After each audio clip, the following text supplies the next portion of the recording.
It's been 50 years since this one-time Navy landing ship, LSM 380, was refitted and rechristened the Salvage Chief. And since then, from its home base here in Astoria, it's become perhaps the most accomplished salvage vessel in the world. We've saved the underwriters millions of dollars and prevented numerous oil spills. Captain Reno Matilla says his vessel was the first to ever refloat a full-size ship on the Oregon-Washington coast. That's when I come on here, December 1952. It happened at Grays Harbor, Washington. A lot of people were betting that nobody could ever refloat that ship. Guys should have made some bets, I guess. They'd already bulldozed a big pit on the beach where they could pump the fuel oil off of that ship and set fire to it because they didn't think we was going to succeed. Even in 1968, people thought this freighter, hard aground on the Clatsop Spit, would break apart and sink. And salvage master Mick Lights, who directed the rescue effort from the wreck itself, said it wasn't easy. Well, I've been at sea in worse storms, but I've never been on a wrecked ship during a worse storm. We had green water coming over the top of the smokestack on the ship. But the freighter was saved, and these days, Mick is part owner of the ship that did it. The Salvage Chief has probably salvaged 95% of all the major vessels that have been in trouble on the west coast of the United States since 1950.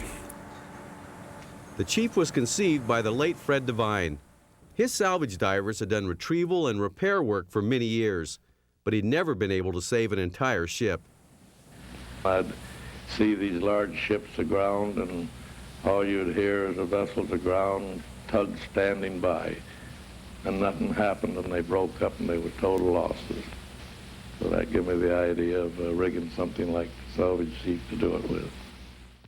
After World War II, Devine bought a surplus landing ship. In wartime, this shallow draft vessel would drop anchor offshore, power up onto the beach to offload men and cargo, then winch in the anchor cable to pull itself back out into deeper water. As converted, the Salvage Chief sets 3 anchors, then backs in close to the damaged vessel to attach cables, rigged with block and tackle. The 6 giant winches combine to pull with tremendous horsepower. The constant tension, with help from the tides, can dislodge just about any size ship. We take a whole fleet of tugs that are available to do that, but they couldn't get close enough to even hook up.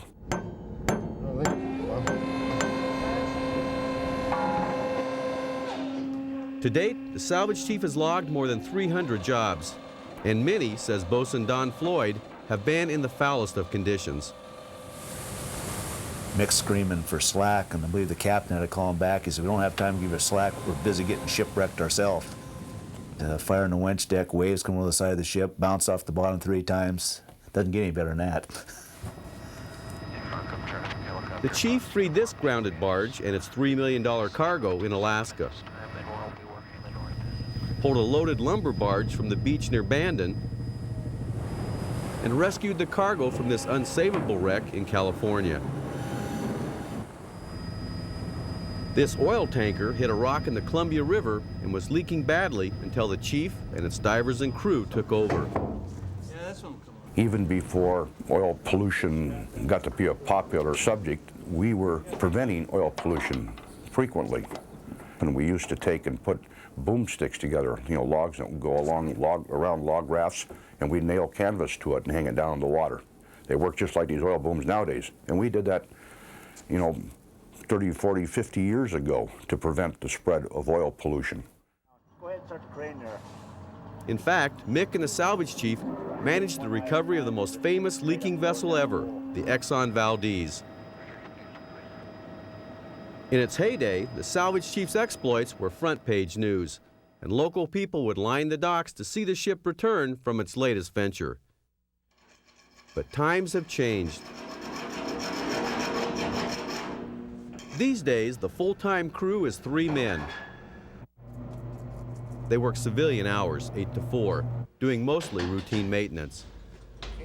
Don says they keep the ship road ready, but the Salvage Chief hasn't left the dock in more than a year. A few of my buddies, they stopped by and Hey, how's it going, Don? How's things on the USS Never Sail? Kind of get your hackles up a little bit, you know, but...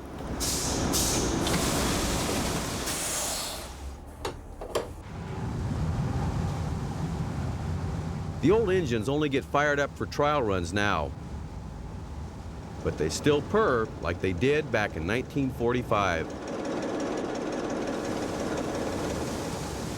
The Salvage Chief once towed an aircraft carrier across the Pacific Ocean.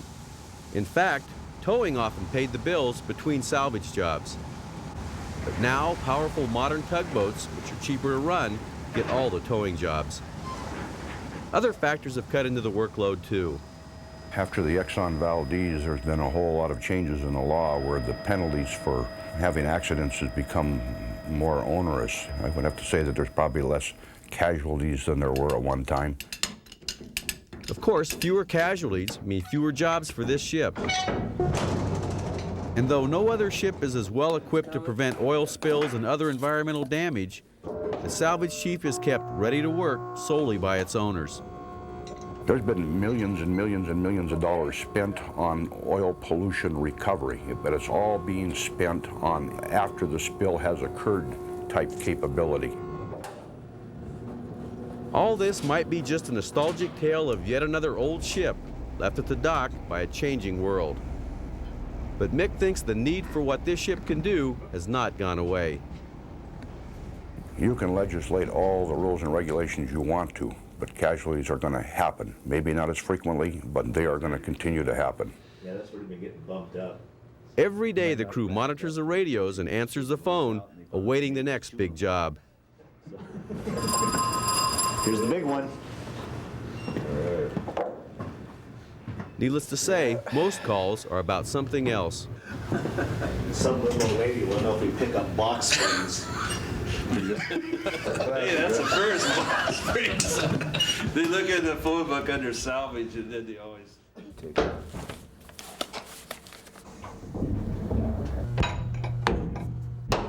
Right now, we got a phone call. All we needed is some fuel and groceries and additional crew members, and we could cut loose and go. Was all locked up for it? Yeah. Water's off.